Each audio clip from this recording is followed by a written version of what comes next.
Pemirsa, psikolog forensik Reza Indragiri memberikan kesaksiannya dalam sidang PK Saka Tatal di Pengadilan Negeri Cirebon.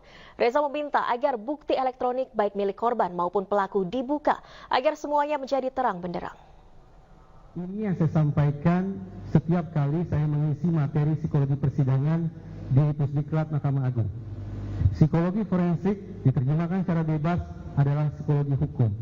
Maknanya adalah psikologi forensik mempelajari tentang tingkah laku dan proses mental manusia di ranah hukum. Siapa gerangan manusia itu?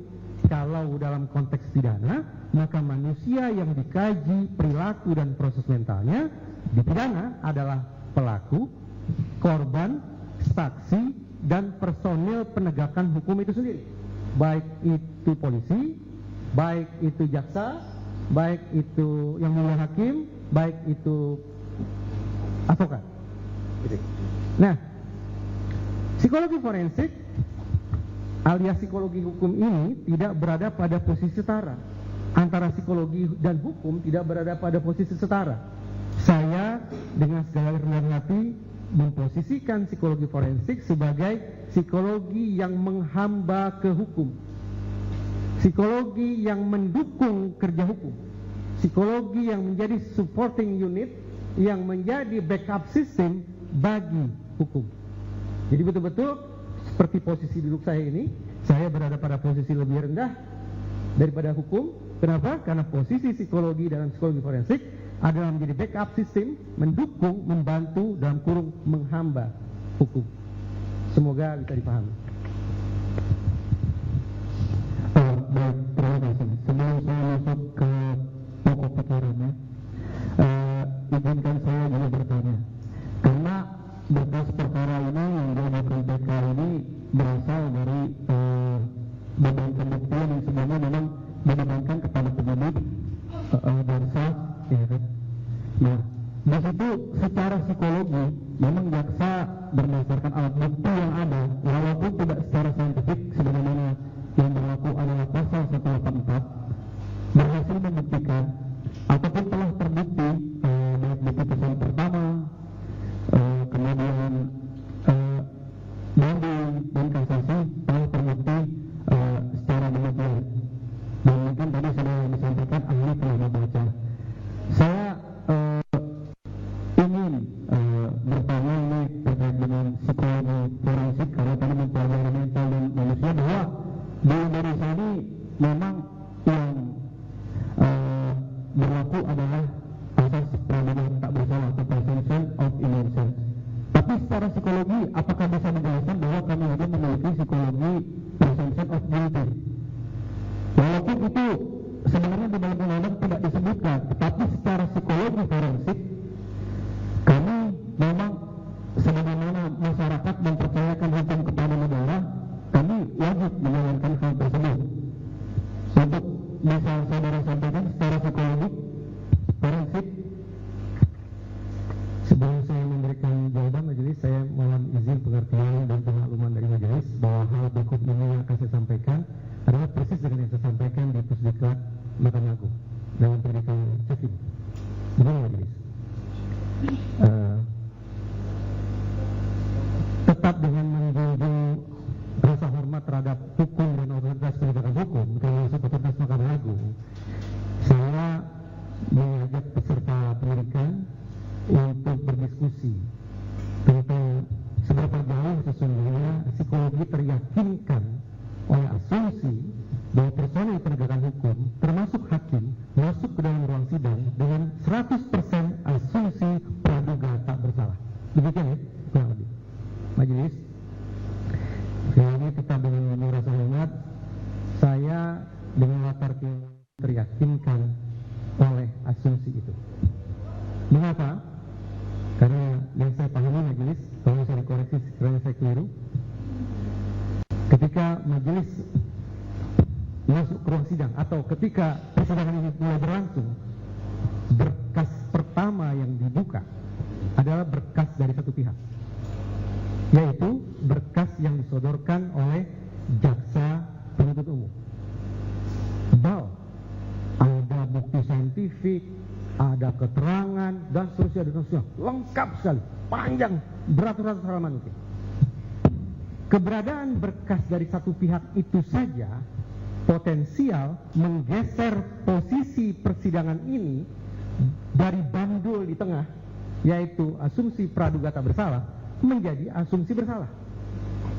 Karena sejak 0 km persidangan ini berlangsung, maksud saya persidangan bukan hanya ini majelis, tapi secara umum, ketika persidangan itu berlangsung, sejak awal, sejak 0 km, proses framing, proses terbentuknya pemikiran di dalam ruang sidang ini adalah pemikiran sebagaimana dikonstruksikan oleh jaksa penuntut umum. Itu artinya, alih-alih berada pada posisi netral asumsi praduga tak bersalah, secara manusiawi, dari sudut pandang psikologi forensik, saya lebih teryakinkan bahwa bandul itu berada di satu sisi, yaitu sisi jaksa penuntut umum. Dengan demikian, saya membayangkan betapa beratnya beban pihak di seberang jaksa penuntut umum, karena mereka mendapat kesempatan belakangan untuk menyodorkan berkas, sehingga upaya bagi mereka untuk melakukan deframing, jaksa sudah melakukan framing, penasihat hukum harus melakukan deframing, itu susahnya luar biasa menurut saya. Karena sekali lagi berkas yang mereka sodorkan baru belakangan muncul. Sementara ruang sidang ini bandulnya sudah tidak lagi berada di titik nol, tidak lagi berada pada titik netral, tidak lagi berada pada asumsi praduga tak bersalah, tapi dengan framing dari jaksa penuntut umum sudah berada di kutub asumsi praduga bersalah. Barangkali dengan segala kehendak hati majelis, apa yang saya sampaikan ini terdengar tidak begitu menyenangkan. Oleh karena itu saya tetap meminta maaf sekiranya perspektif saya ini dipandang merendahkan atau dipandang berlebihan. Tapi sejujurnya itulah salah satu poin diskusi yang saya sampaikan ketika saya menyampaikan materi tentang psikologi persidangan di Pusdiklat Mahkamah Agung. Baik, terima kasih.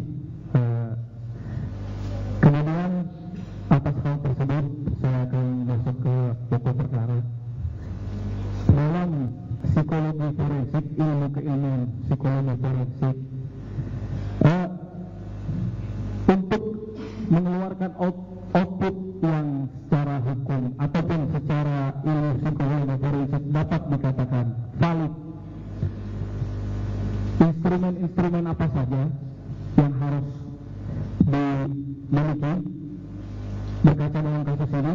Karena dari tadi kita hanya mengambil foto. Nah, maksud saya secara valid, seorang psikologi forensik ketika memberikan keterangan valid, dia itu membutuhkan apa? Misalnya kami sajikan berkas perkara, alat-alat bukti atau apa hal tersebut sehingga itu bisa dikatakan valid, dan metodologi apa yang bisa digunakan seorang psikologi forensik sehingga itu dapat dikatakan sebuah produk yang valid dan legit.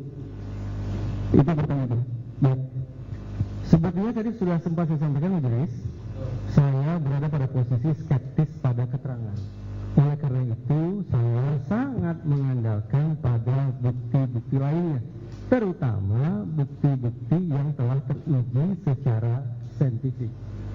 Kalau ada bukti-bukti saintifik itu tersedia secara memadai, barulah kemungkinan posisi saya, penilaian saya terhadap keterangan akan bergeser. Tapi selama bukti-bukti saintifik itu tidak memadai, maka saya harus konsekuen dengan sana pemikiran yang saya punya, bahwa saya skeptis bahwa proses penegakan hukum, pengungkapan fakta, proses persidangan akan berlangsung secara adil sekiranya proses itu sekali lagi terlalu mengandalkan pada keterangan. Kalau mungkin bisa dilanjutkan tambah sedikit. Baik. Karena saudara jaksa bertanya bukti-bukti apa yang konkretnya dibutuhkan, kalau saya tadi itu majelis terkait sperma, sebenarnya saya ingin mendapatkan profil. Dengan segala hormat, apakah profil korban akan mengarah kepada kemungkinan aktivitas seksual yang forceful? Saudara jaksa, coba disimak dulu. Simak dulu. Pertama, terkait dengan sperma, keterangannya, karena itu urusan kedokteran forensik. Jadi saya sesungguhnya membutuhkan profil kedua korban, sekiranya tersedia, akan mengarahkan kita pada kemungkinan aktivitas seksual yang forceful ataukah aktivitas seksual yang konsensual. Satu. Yang kedua, sama, untuk membaca perilaku dan proses mental, saya membutuhkan adanya bukti rinci komunikasi elektronik atau bukti ekstraksi data rincinya tentang siapa, dengan siapa, berkaitan tentang apa, jam, menit, detik berapa. Untuk apa? Begini majelis, tadi saya belum sempat elaborasi kenapa saya sangat membutuhkan bukti ini. Majelis, yang saya pahami, kasus Cirebon 2016 itu disebut sebagai kasus pembunuhan berencana. Kalau itu merupakan pembunuhan berencana, saya yakin betul, apalagi karena dilakukan secara berkelompok, saya yakin betul di gawai para tersangka semestinya tersedia pesan-pesan satu sama lain yang mereka pertukarkan terkait dengan rencana perkosaan atau rencana pembunuhan tersebut. Sehingga ketika gawai para tersangka dibuka, akan bisa ditemukan sesungguhnya ada atau tidak komunikasi antar tersangka yang mengindikasikan inilah segerombolan manusia yang merencanakan pembunuhan. Ada atau tidak? Itu akan terbaca dari komunikasi mereka. Apalagi pada jam-jam menjelang waktu yang disebut-sebut sebagai peristiwa pembunuhan itu berlangsung. Bukti komunikasi elektronik serupa dengan serinci-rincinya juga saya butuhkan datang dari gawai kedua korban. Untuk apa? Untuk menangkap indikasi. Apakah pada malam itu mereka merasakan ketakutan, kecemasan, kepanikan, mencari bantuan, mencari pertolongan, dan seterusnya yang mengindikasikan bahwa mereka memang menjadi target penganiayaan, pembunuhan, dan perkosaan itu. Adakah pihak-pihak yang mereka coba hubungi untuk mencari pertolongan itu? Nah, ini majelis, sekiranya bukti komunikasi elektronik dua pihak tersebut, yaitu para tersangka dan kedua korban, diungkap atau dibawa ke ruang yang mulia ini, mudah-mudahan arah kita untuk menarik kesimpulan tentang peristiwa Cirebon 2016 akan lebih terukur, akan lebih bisa dipertanggungjawabkan ketimbang semata mengandalkan pada keterangan. Demikian. Baik, terima kasih.